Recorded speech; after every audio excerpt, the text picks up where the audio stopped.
नमो नमः। स्वागतम भवतां सर्वेषां। गुरवे नमः, सरस्वत्यै नमः। मैं डॉक्टर रोहितास आज आपके लिए लेकर आया हूँ वर्ण विचार। इस वर्ण विचार का जो प्रकरण है, टॉपिक है, इसमें हम उन वर्णों का स्पष्टतः डिवाइडेशन यानी कि वर्ग विभाजन करेंगे कि कौन कौन से अक्षर या वर्ण स्वरों में जाएंगे, कौन कौन से अक्षर या वर्ण व्यंजनों में जाएंगे, और वहां पे भी स्वरों के भी भेद मिलेंगे और व्यंजनों के भी हमें अलग अलग वर्ग या परिवार के रूप में देखने को मिलेगा कि वो कौन कौन से परिवार में या कौन कौन से समूह में, वर्ग में जाते हैं। इस प्रकार हम इस क्लास में देखेंगे वर्णों का विभाजन, और हम जो पढ़ते आए हैं उसी के हिसाब से हम क्रम से उन वर्णों का विभाजन यहाँ पे आपके सामने लेकर आए। तो चलिए स्टार्ट करते हैं आज की क्लास वर्णों के साथ। वर्ण विचार में हमने देखना है, और पूर्व कक्षा में पता चला था कि वर्ण दो प्रकार के होते हैं, बात हो गई थी। दो प्रकार के वर्णों में स्वर और व्यंजन, और इन स्वर और व्यंजनों का उत्पत्ति स्थल जो था माहेश्वर सूत्र, उन माहेश्वर सूत्रों में ही स्वरों और वर्णों, ये जो व्यंजन वर्ण हैं, इनका खाका वहां पे तैयार होता है। और अब यहाँ पे हम इन स्वर और व्यंजनों का जो भेद प्रभेद है उसके हिसाब से हम अध्ययन करने वाले हैं। तो देखिए, जो स्वर हैं वो स्वर जिन्हें माहेश्वर सूत्रों के द्वारा ही अच वर्ण की संज्ञा दी गई थी, वो अच वर्ण या स्वर वर्ण तीन प्रकार के दिखाए हैं, तीन प्रकार के, और ये तीनों प्रकार मात्राओं पे आधारित हैं। किस पे? मात्राओं पे आधारित। तो देखिए, जो ह्रस्व स्वर हैं वो संख्या में 5 हैं, दीर्घ स्वर संख्या में 8 हैं, और प्लुत स्वर संख्या में 9 हैं। यानी कि ये जो स्वर के भेद हैं तीनों, ये तीनों ही भेद मात्राओं के आधार पे हैं। अब मात्राओं के आधार पे कैसे, यह जानते हैं कि एक मात्रिक, जिस स्वर के उच्चारण में एक मात्रा का काल लगे, समय लगे, वह एक मात्रिक होता है। वो एक मात्रिक स्वर ह्रस्व स्वर के नाम से जाने जाते हैं। जो स्वर द्विमात्रिक, जिस स्वर के उच्चारण में दो मात्राओं का समय लगे, दो मात्राओं के उच्चारण का काल लगे, वो द्विमात्रिक, उनको नाम दिया है दीर्घ स्वर। और जिन स्वरों के उच्चारण में एक मात्रा का जो काल था उसका 3 गुना समय लगे, यानी त्रिमात्रा, 3 मात्राओं जितना समय लगे, वो प्लुत स्वर जो संख्या में 9 है। और मैं आपको यहाँ पे बता दूं विशेष कि प्लुत स्वर जो हैं उनका प्रयोग दृष्टि से न्यूनातिन्यून महत्व है। क्यों? क्योंकि प्लुत स्वरों का उच्चारण या प्रयोग मात्र संबोधन या दूर खड़े व्यक्ति को पुकारने बुलाने के तौर पे ही उसी समय उसका प्रयोग द्रष्टव्य है, देखा जाता है। अन्यथा दीर्घ स्वर और ह्रस्व स्वर, इन्हीं का प्रयोग व्यवहार में देखा जाता है। तो ह्रस्व स्वर जो 5 हैं, इनकी चर्चा करें तो वो 5 कौन कौन से हैं? अ, ई, उ, री और री। ये जो 5 स्वर हैं, इनको हमने देखा अ, ई, उ, री और री।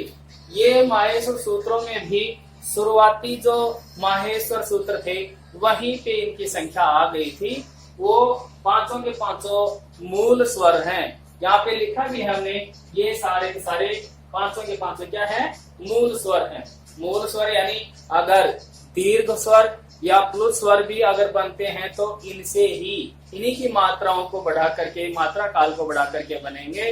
इन्हीं से दीर्घ स्वर भी बनेंगे और प्लुत स्वर भी इन्हीं से बनेंगे, इसलिए इन पांचों को मूल स्वर कहा है। देखिए, जो द्विमात्रिक जिन्हें दीर्घ स्वर कहा है, जिनकी संख्या 8 है, वो 8 संख्या में कौन कौन से हैं और वहां पे भी क्या विशेष है? द्विमात्रिक जो दीर्घ स्वर है उनमें है आ, ई, उ, री, ए, ओ, आई और औ। अब ये जो क्रम से हैं यहाँ और ये जो चार हैं, ये चारों वर्णों में संज्ञा प्रकरण आएगा तब फिर बात होगी, लेकिन यहाँ पे थोड़ी सी चर्चा कर दूं। ये जो दो वर्ण हैं, ये दो वर्ण गुण संज्ञक हैं और ये अंतिम दो वर्ण ये वृद्धि संज्ञक हैं, इसलिए इनका एक साथ परिगणन हुआ है। अन्यथा हम हिंदी के जब वर्ण विभाजन में देखते हैं तो यह ए और ऐ ये दोनों एक साथ आते हैं, लेकिन यहाँ संस्कृत वर्ण वाला के हिसाब से इनको अलग अलग रखा हुआ है।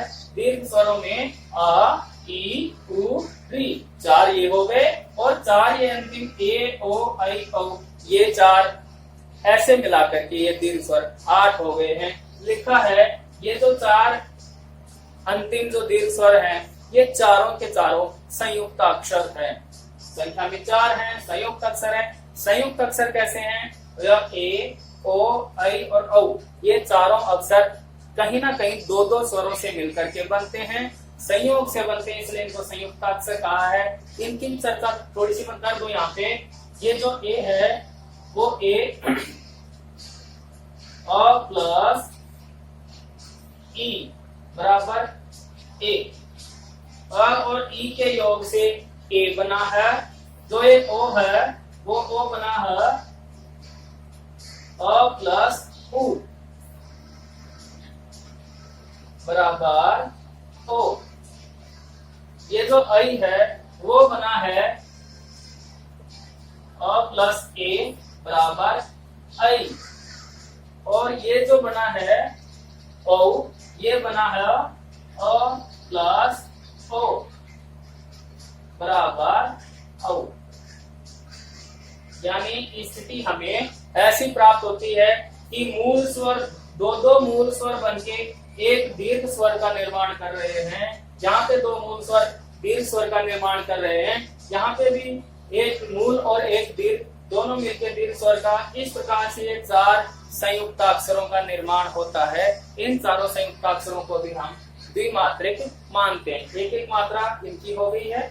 अब प्लुत स्वरों पे चर्चा की जाए तो ये संख्या में 9 बताए हैं, त्रिमात्रिक है। त्रिमात्रिक मतलब 3 गुना मात्रा का समय लगता है।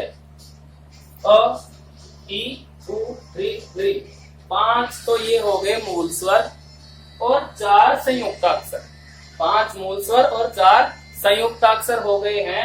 इन संयुक्त अक्षरों के नीचे या मूल स्वरों के नीचे आप ये चिन्ह जो देख रहे हो, संख्या में जो हिंदी देशज भाषा की संख्या है 3, उसकी क्रम संख्या लिखी हुई है, वही चिन्ह प्लुत स्वर का है।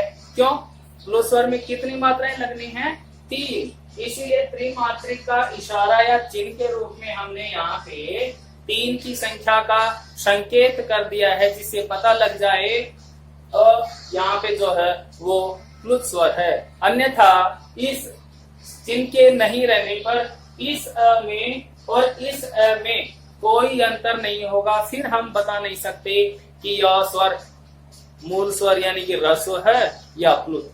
इसलिए उस अ या ई को इन स्वरों को प्लुत स्वर के रूप में स्थापित करने के लिए बताने के लिए ये 3 की संख्या, इन 3 की संख्या से संकेत हम लें त्रिमात्रिक, और त्रिमात्रिक का होते ही वो स्वर हो जाते हैं प्लुत। तो देखा दोस्तों हमने पढ़ा स्वर वर्ण, स्वरों के भेद प्रभेद, मात्रा के आधार पे इनके भेद जो थे उनको मिलाकर के ये वर्ण हो गए पूरे 22 संख्या में। अब इन वर्णों के अलावा उन वर्णों को हम देखने जा रहे हैं जिन वर्णों का परिगणन या उच्चारण हम माहेश्वरी सूत्रों में नहीं किए।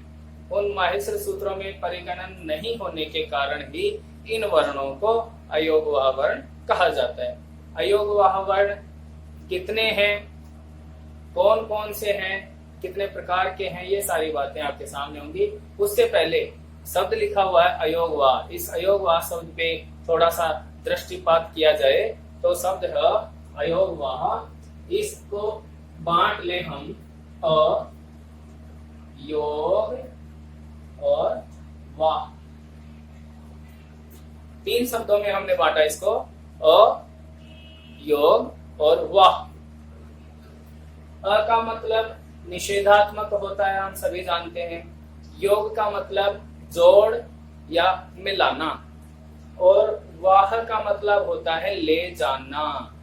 तो इसका अगर अर्थ देखें तो ये हुआ ऐसे वर्ण जिनको बिना किसी अन्य वर्ण की सहायता से व्यवहार में नहीं ले जाया जा सकता, ऐसे वर्णों को हम अयोगवाह वर्ण कहते हैं। ठीक है, तो ये इसका हमने अर्थ देख लिया। इस अर्थ के आधार पे हम जान चुके हैं कि अयोगवाह वर्ण स्वरों से भिन्न है, व्यंजनों से भिन्न है, लेकिन ये अन्य वर्णों की सहायता से ही प्रयोग में लाए जाते हैं।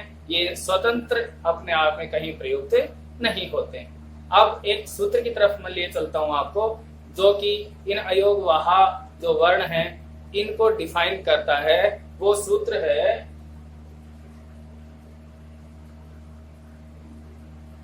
अयोगवाह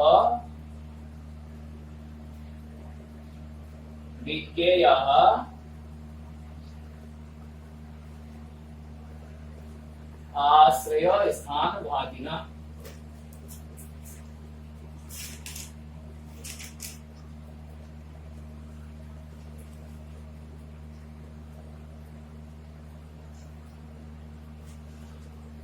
ये सूत्र है। इस सूत्र के हिसाब से हम देखते हैं अयोगवाह वर्ण अपने अपने आश्रय जो है स्थल, आश्रय स्थल पे जो वर्ण हैं उन वर्णों के साथ प्रयुक्त होकर के ही व्यवहार में लाए जाते हैं। इनका स्वतंत्र अस्तित्व कहीं मिलता नहीं है, बिना किसी के योग के इनका कहीं प्रयोग नहीं दिखता है, इसलिए ही इनको अयोगवाह वर्ण कहा जाता है। ये अयोगवाह वर्ण 4 प्रकार के हैं, और 4 प्रकार में भी कौन कौन से वर्ण हैं वो आपके सामने हम लेकर आए हैं। देखिए, पहला है अनुस्वार। पहला जो प्रकार है अयोगवाह का वो है अनुस्वार। और ये जो अनुस्वार है वो अनुस्वार एक बिंदी के रूप में हमें किसी भी अक्षर के ऊपर दिखाई देता है। जैसे चिन्ह के रूप में लिखे तो ऐसा, इस बिंदी के रूप में दिखाई देने वाले चिन्ह को, इसको ही हम अनुस्वार कहते हैं। और प्रयोग इसका इस तरह से हो कि क के ऊपर जो बिंदी अनुस्वार के रूप में हो और तब जाके आगे शब्द जुड़े तो पूरा शब्द बन जाता है कंगन, और क के ऊपर जो बिंदी है उसी को हम अनुस्वार बोलते हैं। अगर ये अनुस्वार नहीं हो तो ये शब्द अपने अर्थ को सही तरह के स्पष्ट ना कर पाए, शब्द का निर्माण भी संभवतः ना हो, इसलिए ये अनुस्वार हो गया। अब आगे देखिए दूसरा भेद जो है विसर्ग। विसर्ग एक ऐसा वर्ण है जो अपने साथी वर्ण या अपने आश्रय स्थल का जो वर्ण है उस वर्ण को ह का उच्चारण करवाता है।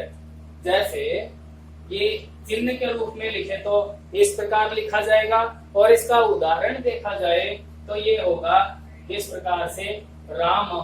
तो जो म में अंतिम वर्ण जो म है और उस म में भी जो अ है, उस अ के बाद में विसर्ग का प्रयोग हुआ है, तब हम उसका उच्चारण इस तरह से करें राम हो। अब है हमें दिखाई नहीं दे रहा यहाँ पे, फिर भी इस विसर्ग का उच्चारण है की तरह किया जाता है। यही इसकी खासियत है, यही इसकी विशेषता है। तो ये जो 2 बिंदी के रूप में है, ये वर्ण विसर्ग के तौर पे जाना जाता है और इनकी स्वतंत्र सत्ता नहीं है। वहां का जो तीसरा भेद है वो है आपके सामने जिह्वा मूल्य। जिह्वा मूल्य, अब इनको जिह्वा मूल्य क्यों कहा जाता है? क्योंकि ये वर्ण जब उच्चारित होते हैं तो जिह्वा का जो मूल है वहां से इनकी ध्वनि निकलती है, वहां से स्वतंत्र हिलती है, अपनी स्थिति में आती है, सक्रिय होती है, तब उनको जिह्वा मूल्य बोलते हैं। और ये वर्ण 2 हैं और उन वर्णों को खास बनाने वाला चिन्ह उनके पहले लगता है, इस कारण से उनको जिह्वा मूल्य कहा जाता है। ये जो क और ख, क और ख से पहले ये जो चिन्ह लगा हुआ है यही इन वर्णों को जिह्वा मूल्य बनाता है। और ये जो अर्धचंद्राकार जो चिन्ह दिखाई दे रहा है क और ख से पहले, इसे अर्ध विसर्ग कहा जाता है। अगर इनको पूरा पूरा कर दिया जाए गोल गोल तो ये विसर्ग के रूप में बन जाते हैं, लेकिन इनको आधा आधा काटा हुआ है अर्ध विसर्ग के रूप में जो चिन्ह दिखाई दे रहे हैं, इन्हीं चिन्हों के कारण ये दोनों अक्षर या वर्ण जिव्यामूल्य कहलाते हैं। तो जिव्यामूल्य वर्ण हमारे पास दो हैं, लेकिन भेद एक ही है, जिव्यामूल्य। चौथा भेद था वो आपके सामने है उपदमानीय, और ये उपदमानीय जो है वो भी संख्या में दो ही हैं। ये उपदमानीय भी संख्या में दो ही हैं, जैसे क ख थे वैसे ही ये दो वर्ण हैं प और फ, और इन प फ को भी उपदमानीय बनाने का काम वो ही अर्धचंद्राकार या अर्ध विसर्गाकार जो चिन्ह है वो करते हैं। इस प्रकार प और फ से पहले अगर ये अर्ध विसर्ग हो या अर्धचंद्राकार चिन्ह दिखाई दे तो ये दोनों वर्ण होंगे उपदमानीय। जैसे कि क और ख से पहले लगे हुए चिन्ह थे वो जिव्यामूल्य बना रहे थे, ऐसे यहाँ प और फ को उपदमानीय के तौर पे हम देखें। हमने ऊपर वालों के दोनों के उदाहरण भी देखे थे।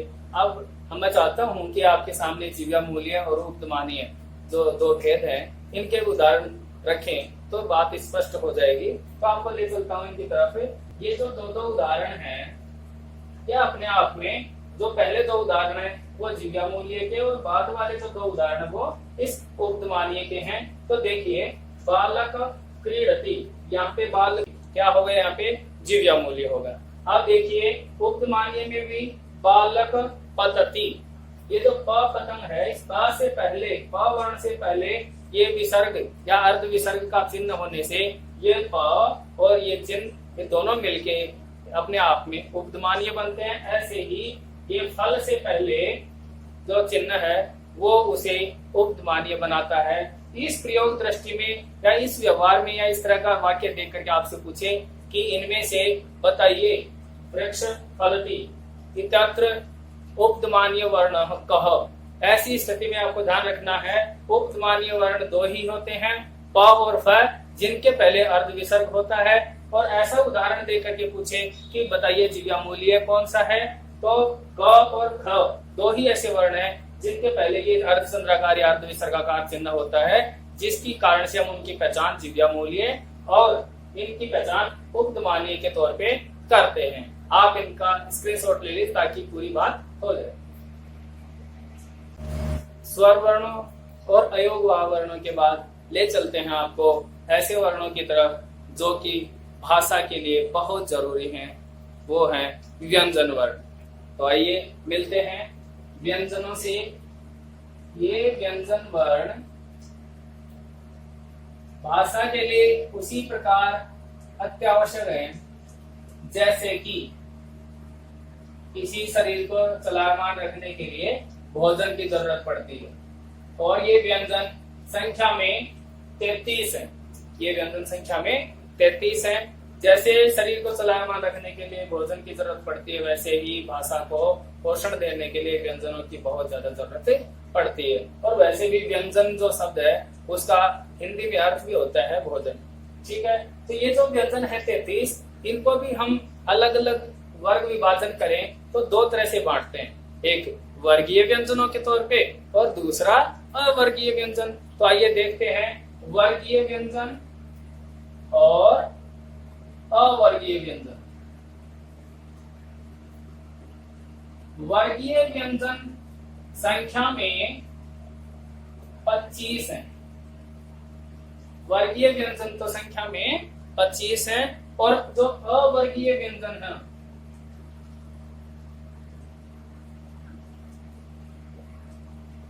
अवर्गीय व्यंजन वो संख्या में है 8। वर्गीय व्यंजनों की संख्या 25 है और अवर्गीय व्यंजनों की संख्या है 8। इस प्रकार कुल मिलाकर व्यंजन कितने हो जाते हैं? 33। ठीक है, यहां तक आई बात। अब सबसे पहले हम इन वर्गीय व्यंजनों को लेते हैं। वर्गीय व्यंजनों को हम वर्गों में बांटते हैं, इसलिए इनको वर्गीय व्यंजन बोल रहे हैं। और वो वर्ग हैं 5। कौन कौन से हैं? आइए मिलते हैं। सबसे पहले क वर्ग। क वर्ग। अब इस क वर्ग में हम कितने व्यंजनों का उच्चारण करेंगे वो देखने वाली बात है। जितने भी वर्ग हैं उन वर्गों में प्रत्येक वर्ग में 5-5 व्यंजनों का उच्चारण किया जाएगा। जैसे क, ख, ग और घ और ङ। इन सभी के नीचे जो चिन्ह लगा हुआ है वो हलंत का चिन्ह है, क्योंकि ये हल वर्ण है, इसलिए इनके नीचे इनमें कोई स्वर नहीं है। इसका जो संकेत है वो ये चिन्ह करवाते हैं हम। ठीक है। दूसरा जो वर्ग है वो है च वर्ग। दूसरा वर्ग है च वर्ग। इसमें जो वर्ण आते हैं वो हैं च, छ, ज, छ और ये। इस प्रकार 5-5 व्यंजन इनमें परिगणित हो रहे हैं। तीसरा वर्ग है टवर्ग। टवर्ग, इस टवर्ग में भी 5 व्यंजन हैं, ट, ठ, ड, ढ और ण। इस प्रकार हमने देखिए 5-5 वर्ण आ रहे हैं सब में। अब आता है चौथा वर्ग तवर्ग। इस तवर्ग में भी वही 5 वर्ण आएंगे, त, थ, द, ध और न। त, थ, द, ध, न। जो अंतिम वर्ग है वो है पवर्ग। इस पवर्ग के 5 व्यंजन प, फ, ब, भ और म। इस प्रकार क से लेकर इस म तक ये सारे के सारे वर्गीय व्यंजन हैं, और इन वर्गीय व्यंजनों की संख्या कितनी है? 25। गिनती कीजिए, 5, 5, 10, 5, 13, 15, 5 और 20 और 5, 25। 25 व्यंजन हैं, और इन 25 व्यंजनों को एक नाम दिया जाता है जिसे कहते हैं स्पर्श। स्पर्श वर्ण। हाँ, स्पर्श वर्ण है क से लेकर म तक 25 है संख्या में, और इनको स्पर्श वर्ण इसलिए कहा जाता है, बात आगे आएगी फिर भी, कि ये जो वर्ण है इनका उच्चारण जो प्रयत्न है उच्चारण का वो स्पृष्ट प्रयत्न है। प्रयत्न जब आएंगे तब चर्चा होगी विस्तृत। स्पृष्ट प्रयत्न होने के कारण इन व्यंजनों को स्पर्श वर्ण कहा जाता है, और संख्या में ये टोटल है 25। और एक सूत्र चलता है कादयो माव साना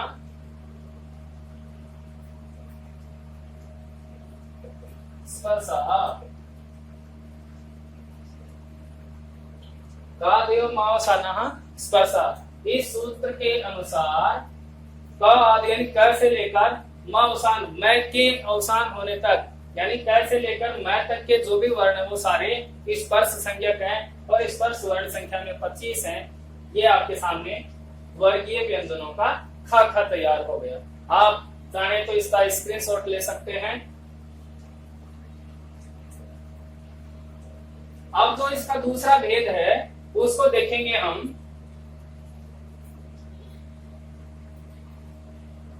तो दूसरा भेद है अवर्गीय व्यंजन। उनको भी देखिए, अवर्गीय व्यंजन 2 तरह के होते हैं। संख्या में 8 हैं, लेकिन उन 8 को भी हम 2 तरह से अलग अलग वर्गों में बांटेंगे या अलग अलग समूह में बांटेंगे। वो जो 2 हैं वो देखिए, इधर ही मैं दोनों को लिख देता हूं। एक जो है वो है अंतस्थ।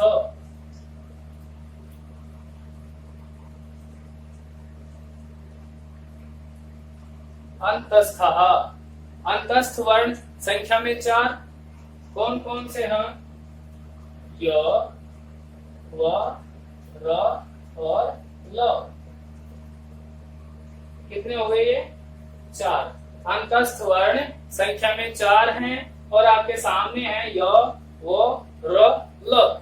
ये चारों वर्ण अंतस्थ कहलाते हैं। इस वर्गीय व्यंजन का जो दूसरा भेद है वह ऊष्माणः।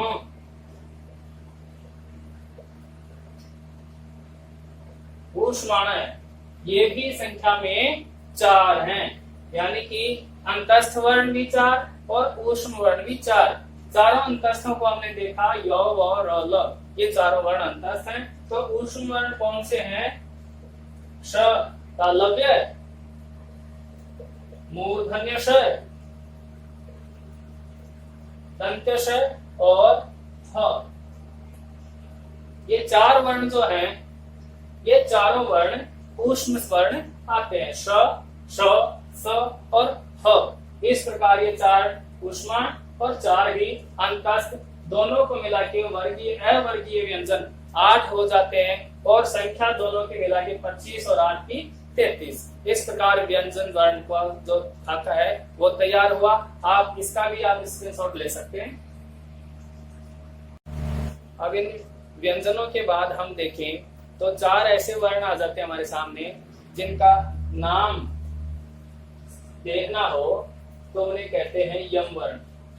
ऐसे वर्ण जिनका लौकिक संस्कृत में कहीं भी प्रयोग दिखाई नहीं देता है, लौकिक संस्कृत से इधर वैदिक साहित्य में या वैदिक संस्कृत में जिसका प्रयोग मिलता है, ऐसे वर्ण हैं 4 जिनको हम यम वर्ण बोलते हैं। जो अगला भेद है वर्णों का वो है यम वर्ण। यम वर्ण ये संख्या में 4 हैं और ये चारों जो हैं वो इस प्रकार से हैं, हुं, हुं, हुं, हुं। अब इनका उच्चारण देखा जाए तो हमने कहीं प्रयोग दृष्टि में लौकिक साहित्य में कहीं देखा नहीं है।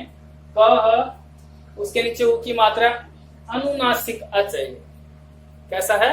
अनुनासिक अच, यानी व्यंजन के साथ अगर अनुनासिक अच का संयोग हो जाए, ऐसे वर्णों को हम यम कहते हैं। उच्चारण एक बार देख लीजिए, कुं, खुं, गुं, घुं।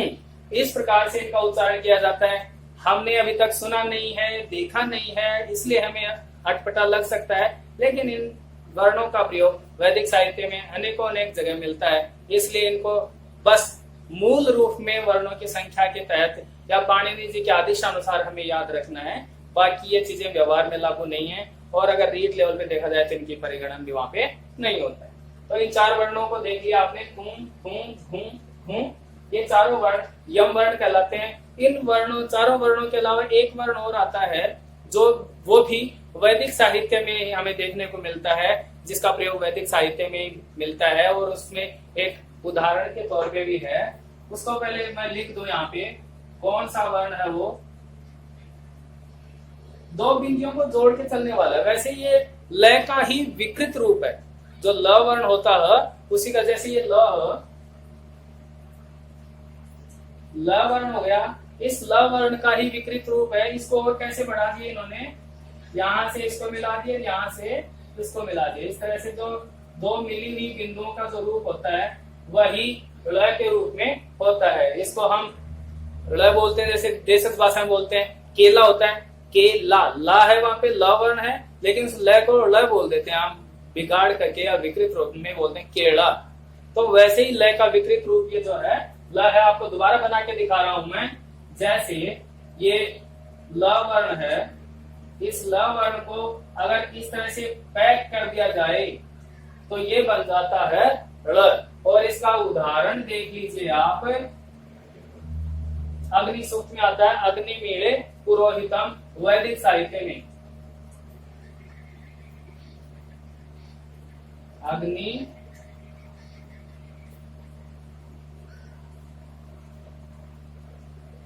पुरोहितम। ये जो ऋग्वेद है, ऋग्वेद का जो पहला सूक्त है अग्नि सूक्त, उसमें ऐसा उदाहरण मिलता है अग्नि मीळे पुरोहितम। तो ऐसे आपने देखा यहाँ जो वर्ण है वो ये ऋ वर्ण है, यानी वैदिक साहित्य में इसका प्रयोग होता है। इस प्रकार हमने देखा। और ये जो वर्ण है वो एक ही है संख्या में, ये वैसे 64वां वर्ण है। कुल मिला के जो स्वर और व्यंजनों की संख्या हो जाती है वहां पे ये 64वां वर्ण है। इस वर्ण को अक्षर को अगर निकाल भी दें तो 63 होते हैं। और इन 63 और 64 जो वर्ण है इनके लिए पाणिनि जी ने अपने उस पुस्तक में पाणिनीय शिक्षा में कहा भी है त्रिषष्टि चतुष्षष्टिर्वा वर्णः शंभु मते मतः, यानी 63 या 64 वर्ण वहां पे शंभु भगवान के द्वारा माने गए हैं। वैसा का वैसा ही पाणिनि जी ने माना है। लेकिन अगर आप रीट की तैयारी कर रहे हो तो उस बेसिक लाइन को देखते हुए हमें 46 वर्णों को याद रखना है। जैसे स्वर की संख्या 13, वहां पे हमने पढ़ा 22, तो उन प्लुत स्वरों को आप निकाल दीजिए। 5 है मूल स्वर जिसे रस्व स्वर बोलते हैं, और जो 8 थे वो दीर्घ स्वर। इस प्रकार 8 और 5 13 स्वरों के तौर पे रखेंगे। और जो व्यंजन है उन व्यंजनों की संख्या 33 है, और उन 33 संख्या को ही हमें याद रखना है। उन 33 में भी 25 वर्गीय और जो 8 हैं अवर्गीय, यानी 4 अंतस्थ और 4 ऊष्माण, ऐसे उन 8 और जो है 25 33 व्यंजनों में और 13 स्वरों में। इस प्रकार कुल मिला के वर्ण हो गए 46। ठीक है, तो वर्णों की संख्या स्वर 13, व्यंजन 33, कुल मिला के संख्या 46। ये है रीट के हिसाब से, यानी अगर रीट की तैयारी करें तो आप वर्णों की संख्या 46 दिखाओगे। स्वर पूछे तो 13 बताओगे, व्यंजन पूछे तो 33 बताओगे। अगर होल ऑफ इसका नॉलेज लेने की बात थी तो टोटल उस पाणिनीय शिक्षा के अनुसार 63 या 64 वर्ण बताएं, जिनकी गणना और अनुभव हमने यहाँ पे ले लिया है उच्चारण सहित। आप इसका स्क्रीनशॉट ले लीजिए ताकि आपका काम आसान हो जाए। इन स्वर और व्यंजन जो वर्ण हैं, इन वर्णों का स्पष्टता विभाजन करने के बाद हमारे द्वारा उपलब्ध और पठित जो सामग्री है, उस सामग्री के आधार पे कुछ एक प्रश्नों की प्रश्नमाला लेकर के आपके सामने आए हैं। आप अपने आप को इस प्रश्नमाला के आधार पे जांचें कि हमने क्या पढ़ा और क्या हमें अधिगम हुआ। तो चलते हैं पहले प्रश्न की ओर।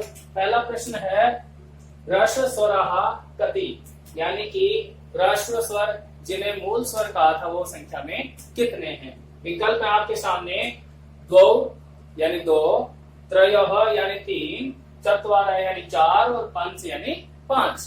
तो 2, 3, 4 और 5 आपको बताना है संख्या में जो ह्रस्व स्वर है वो कितने। तो हमारा ऑप्शन जो है सही उत्तर हमने पढ़ा था वहां पे, उसके हिसाब से संख्या हो जाती है इनकी 5। तो जो मूल स्वर या ह्रस्व स्वर थे वो संख्या में 5 थे, इसलिए हमारा सही उत्तर होता है 5, पंच। दूसरे प्रश्न की ओर लिए चलते हैं आपको। दीर्घ स्वराः कति, दीर्घ स्वर कितने हैं, यानी कि अब जो मूल स्वरों या ह्रस्व स्वरों के बाद जो वर्ण आए थे उन स्वरों को दीर्घ स्वर की संख्या दी थी। वो दीर्घ स्वर संख्या में 8 थे, और 8 जो ऑप्शन है वो देखो कौन से में। चत्वारः यानी 4, पंच यानी 5, सप्त यानी 7, अष्ट और अष्टो। आप 2 शब्द यहाँ पे कंफ्यूज ना हो, दोनों में से कोई सा भी प्रयोग दृष्टि से आए आपके वहां पे दोनों शुद्ध होंगे। तो यहाँ 8 की संख्या हमें मिलती है, तो इसका उत्तर हो जाता है 8 यानी कि अष्टौ। तो दीर्घ स्वराः अष्टौ। तीसरे प्रश्न की ओर चलें। अत्र प्लुत स्वरो अस्ति, यानी कि जो विकल्पों में है हमारे पास, उन विकल्पों में जो प्लुत स्वर है, जो स्वरों का तीसरा भेद है, वो प्लुत स्वर कौन सा है। देखिए ई या आ या तो री या फिर अ, जिसपे 3 का संकेत किया हुआ है, 3 संख्या का संकेत दिया हुआ है। हमने वहां पे चर्चा की थी कि जिस मूल स्वर के बाद या दीर्घ स्वर के बाद अगर संख्या के रूप में 3 का संकेत किया हुआ हो तो वह जो स्वर होता है वो प्लुत स्वर होता है। इस आधार पे हमारा जो सही उत्तर होता है वो हो गया द। विकल्प में है अ, जो कि एक प्लुत स्वर है। अगले प्रश्न की ओर लिए चलते हैं आपको। उपदमानीय कथ्यते, उपदमानीय वर्ण थे संख्या में 2, और वो दोनों जो उपदमानीय वर्ण थे वो कौन कौन से थे आपको विकल्पों में चुनना है। पहला विकल्प क, फिर अर्ध विसर्ग है, फिर ख है, फिर प के बाद में विसर्ग और ह के बाद में भी विसर्ग है। ऐसे ही क के बाद में विसर्ग और ख के बाद में विसर्ग। द ऑप्शन है प और फ दोनों के ही पहले अर्ध विसर्ग या चंद्राकार का जो चिन्ह है वो दिया हुआ है। हमने उस चर्चा में भी देखा था प और फ, पफौ ऐसा बोला जाता है। प और फ के पहले अगर अर्ध विसर्ग या अर्धचंद्राकार चिन्ह होता है तो वो वर्ण उपद्मानीय वर्ण कहलाते हैं। इस आधार पे हमारा इस प्रश्न का सही उत्तर हो जाता है द, यानी कि प और फ के पहले वाला जो चिन्ह है वो वर्ण, द ऑप्शन के जो वर्ण है वो हमारे उपद्मानीय वर्ण हो जाते हैं। अगले प्रश्न की ओर चलते हैं। ककारात् पूर्वम अर्ध विसर्ग सदृशः कः, यानी कि क से पहले अगर अर्ध विसर्ग के तौर पे जो चिन्ह आता है तो वो क्या कहलाता है, ऐसा प्रश्न है। विकल्पों पे विचार करते हैं। या तो वह विसर्ग कहलाता है, या फिर उपद्मानीय कहलाता है, या तो जिव्यामूल्य, या फिर अनुस्वार। तो आप अपने उत्तर को जांचिए कि हमने चर्चा के दौरान बताया था कि जो अर्ध विसर्ग होता है क और ख से पहले, वो क और ख से पहले जो अर्ध विसर्ग होता है वही उस अक्षर को, उस व्यंजन को, उस वर्ण को क्या बनाता है, जिव्यामूल्य बनाता है। तो ककार से पहले अर्ध विसर्ग के समान जो होता है उसकी संज्ञा होती है जिव्यामूल्य, वह वर्ण जिव्यामूल्य होता है। आप चाहें तो इसका स्क्रीनशॉट ले सकते हैं। अगला प्रश्न देखते हैं। प्रश्न है स्पर्श वर्णाः वर्गीय व्यंजनानि कति, यानी कि स्पर्श जो वर्ण हैं या जिन्हें वर्गीय व्यंजन कहा है वो संख्या में कितने हैं। तो संख्या है हमारे सामने विकल्पों में एकादश यानी 11, पंचदश यानी 15, अष्टादश यानी 18 और पंचविंशति यानी 25। तो हमें स्पर्श व्यंजन या वर्गीय व्यंजनों की संख्या बतानी है। तो हमारी चर्चा के हिसाब से उनकी संख्या कितनी आनी चाहिए, सोचो। विकल्पों के अनुसार उत्तर है हमारे सामने द, यानी कि 25। पंचविंशति ही इस उत्तर को हम चुनेंगे। अगला प्रश्न है अंतस्थ वर्णानाम क्रमः अस्ति। हमने देखा था अंतस्थ वर्ण 4 हैं, ऊष्म वर्ण 4 है, लेकिन उनका जो सही क्रम है वो सही कर पाना, उनको सही सेट कर पाना, यही एक समस्या रहेगी और यही एक ऐसा प्रश्न बनता है कि हमें दुविधा में डाल सकता है। तो ध्यान से वहां पे वीडियो को भी देखें और अब भी गौर कीजिएगा विकल्पों पे कि उनका क्रम सही हो पाए। क्रम है य र ल व, या फिर व र ल य, या फिर य व र ल, या फिर य ल र और व। हमारे सामने जितने चारों ऑप्शन हैं उन चारों ऑप्शनों में विकल्पों में सही उत्तर जो क्रम के हिसाब से अंतस्थ वर्णों का वो है स, यानी कि य, व, र और ल। इस प्रकार चारों जो व्यंजन हैं वो अंतस्थ व्यंजन हैं और क्रम भी उनका सही है। होने को तो इन दूसरे विकल्पों में भी अंतस्थ व्यंजन ही हैं, लेकिन क्रम के हिसाब से ये स जो है स विकल्प हमारा सही है। अगले प्रश्न की ओर चलें। ऊष्म वर्णानाम क्रमः अस्ति। यहाँ पे एक और वैसा ही प्रश्न है, संख्या में ये भी 4 हैं, लेकिन इनका भी क्रम सही पता होना जरूरी है। ऐसा ही प्रश्न हमें उलझन में डाल सकता है। तो देखिए इनका क्रम स दंत्य सकार जिसे कहते हैं, श जिसे तालव्य सकार कहते हैं, और ये षटकोण स जिसे मूर्धन्य सकार कहते हैं, और ह। क्या ये ऑप्शन सही है? या तो फिर श स श ह, या फिर श श स ह, या फिर श श स ह। चारों विकल्प हमारे सामने हैं, व्यंजन है, ऊष्म है, लेकिन क्रम में आगे पीछे हैं। हमें सही क्रम वाला विकल्प चुनना है।